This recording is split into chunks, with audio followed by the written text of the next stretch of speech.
A science story, huh?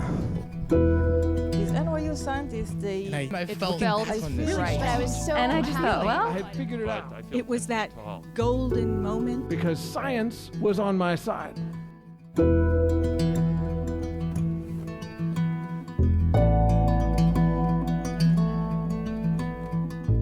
Hey everyone, welcome to the Story Collider, where we bring you true personal stories about science. I'm your host, Eric Jankowski, and in honor of Father's Day, this week our stories are all about dads. I'm a dad, I've got 2 boys, and as a card-carrying dad, I love puns. That wordplay that you may know as dad jokes. Consequently, it makes total sense that Misha would make some big promises about my dad jokes when she hosted last week. Thank you, Misha, for believing in me. But as a father and as a son, I also know that being a dad is no joke. My dad, for example, gave up his dream of studying astrophysics after being hit by a bus. Because after he came out of the coma, math wasn't as easy as it used to be.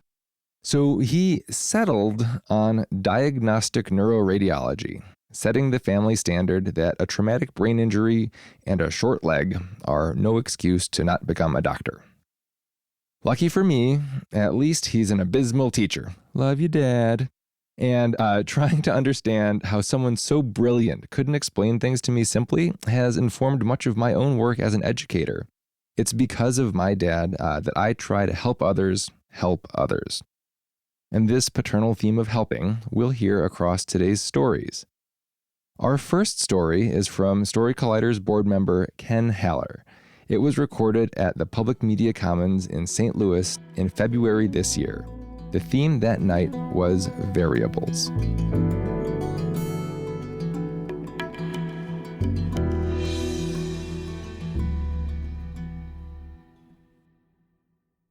The young father, his eyes downcast, sat across from me in the exam room. On his lap sat his 6-month-old daughter, brightly dressed, whom he gently bounced on his left knee. His son, Malik, 5 years old, was standing by the exam table in an exam gown. He was the one who was there actually for his checkup. I said to the father, "I'm Dr. Haller. So you're Malik's dad?" "Yeah," he said, still looking at the floor. "And who's this?" I said, pointing to the baby. It's my daughter. She's coming in a couple of weeks for her checkup." "Okay, great. Anyone else here to help you with them? Their mother?" "Their mother is not involved, and it's just better that way." And that's kind of a big deal. I needed to be silent for a moment. And I got to tell you, as a doctor, silence can sometimes seem like the enemy because we have so much information we have to get and give, and we have so little time to do it. But patients don't like silence either, so I wanted to see what he might say. "Yeah, and it's getting to be a problem because I have this job and it's part-time and it's just enough for me to make enough money to pay the rent and feed these kids, but if I don't have someplace for the kids to go during the day, I lose the job, and if I lose the job, then I lose the kids." Which was a lot bigger. And how do you respond to that? Now, I have been a primary care pediatrician for 40 years, and I've been on faculty at SLU Med School for 25, but my answer came from a completely different place. I'm also an actor, and I've done musicals and dramas and improv. And the key rule, the cardinal rule of improvisational theater is the yes and response. This means that in an improv situation, every response from one of the actors has to take a form where they agree with some part of what's been going on to add to the scene and to develop character and flesh out the entire scene. What I might have said in that situation is something vaguely compassionate and really easy, like, "Yeah, that's tough. I know how you feel." And he would have taken one look at me and said, "You're full of crap." So, what I finally said was, "I've never been in a situation like that. I cannot imagine how stressful that must be. Finally, he looked up and looked at me, really looked at me and said, yeah, it really is. About 15 years ago, a couple of researchers at Vanderbilt University in Nashville wrote a paper called Healing Skills for Medical Practice. And what they did was they surveyed the community to find out who people felt the best doctors were. And they interviewed these folks. They got a list of about 50 people, and they found out that these people had certain aspects in common, that they took time to listen to patients, that they formulated care plans with patients rather than for patients, that they found something to like or to love about the person across from them, that they were dependable and trustworthy. What's interesting is that none of these aspects had anything to do with medical knowledge or with procedural skill. Now, those things, are important, and when I tell learners about this study, I tell them that doesn't mean you don't need to know your stuff or know how to do stuff. It's just that that's what will make you an adequate physician, a good physician, a board-certified physician. But these things, these communication skills, these interpersonal skills, that's what will make you an outstanding physician and a true healer. So with all this going on, about a dozen years ago, I decided to create a course, an elective course for first-year medical students called Acting Like a Doctor. And so each semester I offer this course, and it's 6 3-hour seminars, and I get up to 10 students per semester. And what we do is we spend that time using the skills of acting, and particularly improvisational theater, to help them become more mindful, empathetic physicians. And the thing that really struck me as I was developing this course and going on with it is there are really 3 aspects to this that it boils down to. The yes and response is just the first and maybe the most important. The second is reading the room. Now, all of us come up here, we're reading the room. It's like, where are these people at? Is this a hot room or a cold room? Are they on my side? Or did some friend say, I got a ticket to Story Collider, come with me? And like, I don't know what that is, sure, I'll go. And frankly, being a doctor walking into an exam room is really not that much different. So when I walked into that room and I saw that dad looking down at the floor, I saw this kid looking down at the floor, separated in space and in emotion and in spirit, I knew that I had to be a little bit mindful of that. So rather than just walking in with my usual ebullient, hi, I'm Dr. Haller, how's everyone doing today? I walked in quietly and I walked over to Malik and I put out my hand and I said, hi, I'm Dr. Haller. Are you Malik? He kept looking at the floor. He didn't say anything. He didn't shake my hand. So I sat down across from Dad and started our conversation. A few minutes later, when we had gotten to that point where he told me about the stresses he was under, I said,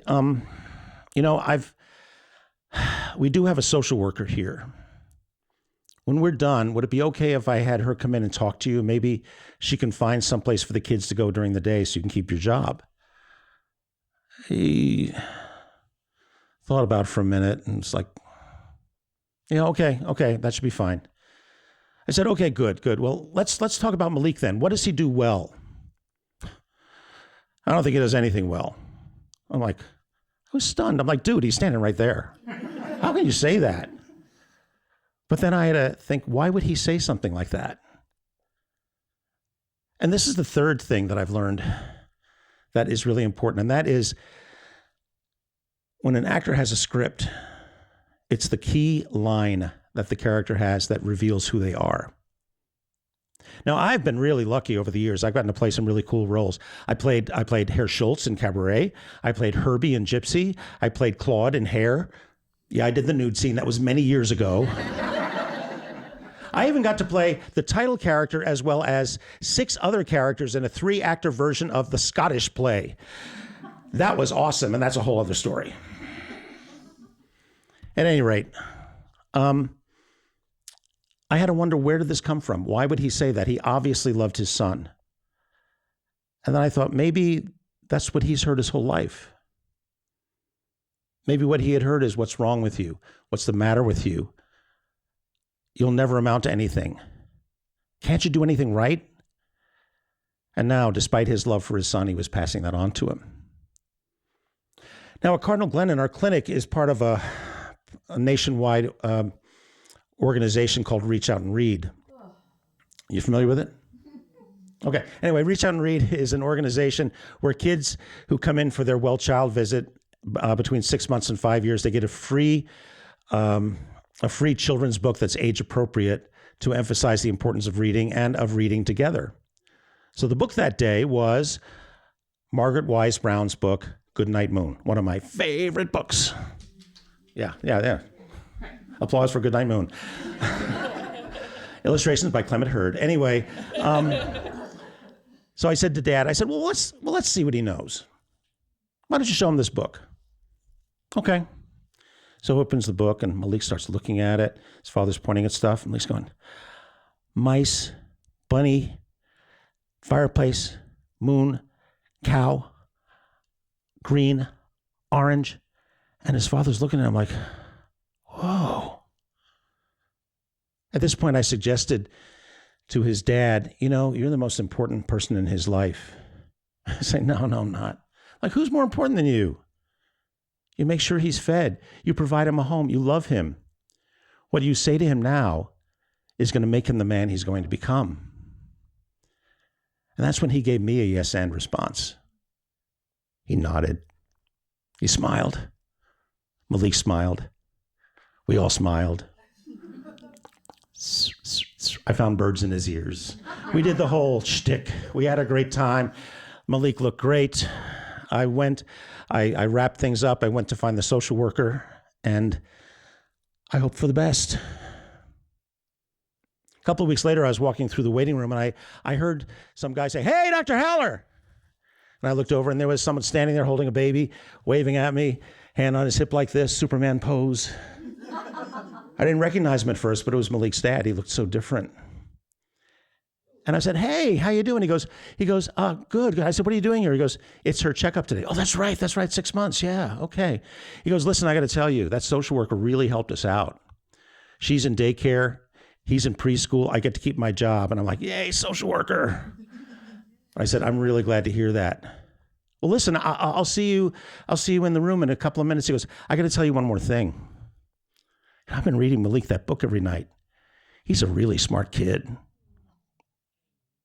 Now, there's this saying that I've heard, and it's attributed to a lot of people. Life is not a dress rehearsal. I believe completely the opposite. I believe that life is nothing but a dress rehearsal. It's a continuous improv full of choices and variables that never ends. Every time I leave an exam room, I think, how can I tweak that for next time? After 4 decades, I still do that. Maybe that's why what I do is called medical practice. But I know that if we really do it with mindfulness, if we allow ourselves to say yes and allow other people to say yes and back to us, that maybe, if we're lucky, we might just get it right. Thank you.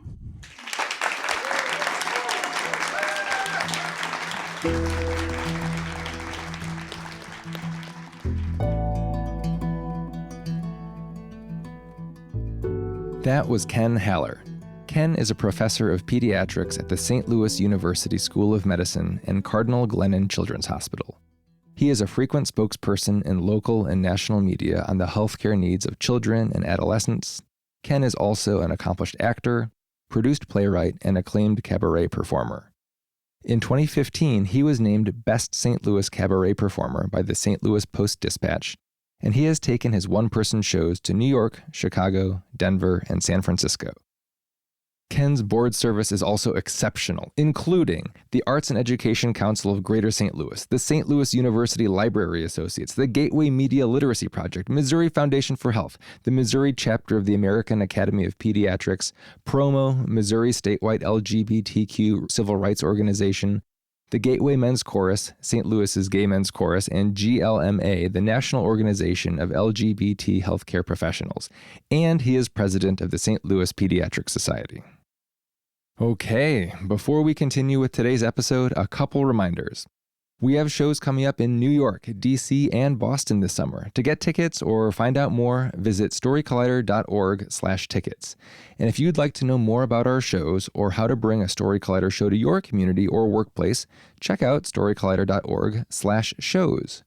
If you would like to learn more about how to tell a science story, check out storycollider.org/education. We offer private workshops both online and in person for groups, and we offer public courses for individuals online as well. You can follow us on social media for more updates and cool behind-the-story content. We're on Instagram, Twitter, Facebook, and TikTok. Find us at Story Collider. And finally, if you're a fan of this podcast, and if you, like us, believe in the power these stories have to reveal the humanity behind science, to change our understanding of how science happens and to whom it belongs, please consider donating to the Story Collider at storycollider.org/donate. You can also sign up to our Patreon at patreon.com/thestorycollider. Our Patreon supporters receive an ad-free version of this podcast, as well as occasional bonus episodes and other gifts. We're so grateful to everyone who helps make our work possible.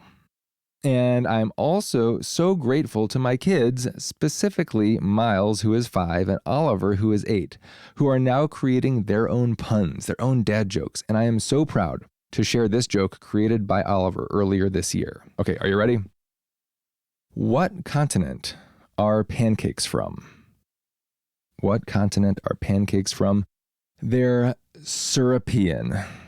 Oh, I love it so much. A dad joke that might never have been had I not become a dad. It fills my heart.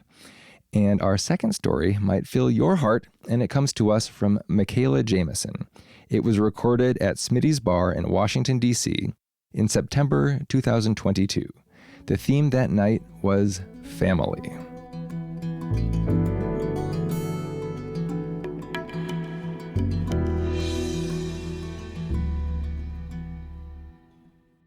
I also have a story about dads. Years ago, I was at home with my dad watching a movie. I don't remember which one, but if it had been his choice, it was either Saving Private Ryan or Armageddon, dad classics. When all of a sudden, I had this feeling of like doom coming over me. Just minutes before, I had asked my dad, pass the popcorn so I can mix it with the Snow Caps candy, which you really should try. And then suddenly it's like the walls were closing in and my heart was racing out of my chest. And I had the terrible sensation that I was going to have a bathroom emergency right there on the couch. And I hysterically described all of this to my dad. And he jumped into action. And he was trying to calm me down. And he was saying soothing things and trying to get me to regulate my breathing. And he gave me an aspirin because he thought I was having a heart attack. I was like 19. And it was so bad that I went to the hospital. And I had the humbling experience of getting there just as all of these symptoms subsided. Kind of like when you take your car to the shop and that's when the noise stops, right? So later I debriefed with my dad. And he wasn't making me feel weird about it. It wasn't like a big thing. He didn't get it. He's like, we were chilling. We were fine. Everything was good. And then suddenly this happened. And I said, I didn't understand it either. They told me at the hospital I had a panic attack. But I didn't understand how I could have been in this calm moment, in this supportive space, and then suddenly feel all this terror. It wasn't until later in college that I started understanding my own mental health a little bit more and understanding that even if I wasn't having these really bad panic attacks, I was having really bad anxiety all the time. I kind of never felt calm, brain always racing at 1,000 miles an hour. I was always paranoid about like my health and my safety. And I was having a really terrible experience being like marooned in college, feeling like nobody else was really talking about this yet, like I feel like they are now. So at some point, I called my parents and I wanted to talk to my dad about this. And I said, I don't really know what's wrong with me. I just feel like I have this anxiety all the time. And I was using that word kind of for the first time. It was like a new word in my lexicon. And my parents, and my dad especially, to their credit, were so cool about it. They just said, okay, next time you come home, we're going to talk about this like a family. We're going to figure out how to get you help and calm you down. I've had friends of mine say that when they're similarly like boomer age parents have heard about these mental health struggles, my friends have not always gotten like the best feedback. They'll say things like, "What are you anxious about? Like, just calm down." Thanks, I'm cured, right? Calm down. You're depressed? Depressed about what? Didn't I give you a good life? So they don't really get it. But I wasn't worried about that with my dad in particular, because he's always been really understanding when I've talked to him about my issues with my mental health. And when I talked to him about this anxiety I was feeling, I said, I feel like I'm not in the driver's seat anymore. I feel like my brain has a brain of its own, or whatever this disorder is, whatever it is I'm dealing with my own health and in my body, that's what's in control, and I'm not. And he kind of nodded, and I could see that he really understood this. And so my dad has bipolar disorder. He has ADHD. He's been medicated for both of those things for as long as I can remember. He is a recovering alcoholic of more than 20 years. And his father, my grandfather, had schizophrenia. So there's just a lot of potential genetic concerns on that side of the family. And that is the Irish side. The other side's Italian. So on top of all of this, we just have a lot of like chaotic energies in the household anyway. And even though my dad had these issues with his health and he never talked about it with any shame, he was very open about all of this, he didn't talk about anxiety. He didn't talk about having anxiety attacks. He didn't really get what was happening when I had mine. But when I was having issues, I could talk to him and know that he would understand and just be an ear to hear me. He would offer me that support. So in October 2020, my dad was diagnosed with early onset Alzheimer's disease when he was 61. Terrible year. And at this point, he is still very much the person I've always known. He knows who he is. He knows who we are. He can do activities of daily living by himself. It's just the short-term memory, very forgetful. Executive functioning, not great. He can't like juggle a lot of tasks. And this is very frustrating to him, of course, very overwhelming, very sad. So one time about a year ago, I went home to visit my dad, because the name of the game right now is just know that there's going to be bad days, but try to increase the good days and value the good days. So we're hanging out and we're in the garage, and I ask him how he's feeling in general. And he starts to cry, which is a very hard thing to see, but it's also something I'm kind of glad he lets me see, because my dad never had any of this like real men don't cry nonsense when I was growing up. There wasn't any of this macho energy. It was very like, be okay with your emotions, make a career out of writing about them if you need to. So he was always very like sensitive and emotional and had no shame about that. And since I am also a sensitive, emotional person, it made me feel very much at home in my own family. So we talked about how he was feeling, and he said, I know, I keep thinking about this diagnosis, and I'm thinking about the future, and I'm so stressed, and I'm walking around with this tension. I can feel it in my body, and I just have this anxiety. And so he said it for the first time. That's the first time I ever heard him use the word, much like I had all those years ago. And so I got to have the anxiety talk with my dad. And this was my time to shine. I was like, Dad, we got coping strategies. We got breathing exercises. Let's talk about therapy, meds, podcasts. You want books? I got so many books. And in this moment, I just saw this relief like on his face. I kind of felt like I saw his shoulders relax and he just calmed. And what a gift that was to see that relief that I had experienced back when he helped get me into group therapy when I was in college, or now when I talk to friends of mine who are going through the same kind of mental health stuff. And that relief is the relief of knowing you're not alone, and the thing that you're going through has a name and it's very common, and you're not crazy. And so seeing him understand those things was really a very special moment. And also that day, standing there in that garage with my dad, I felt like something else was happening. And it was like this torch was being passed to me, and I was assuming this new role in my family, years before I think I imagined that I would take it on. And that role is being more of a caregiver. Like, he had cared for me for so many years. He raised me. I was raised in this wonderful supportive space, and he was instrumental to that. And now he needs me to be understanding and empathetic and a shoulder, literally, to cry on. And I feel very confident, as hard as this is, and as long a road as I know this will be, I feel very confident that I can be that supportive, empathetic, understanding, loving person, because my father taught me how to do that. Thank you.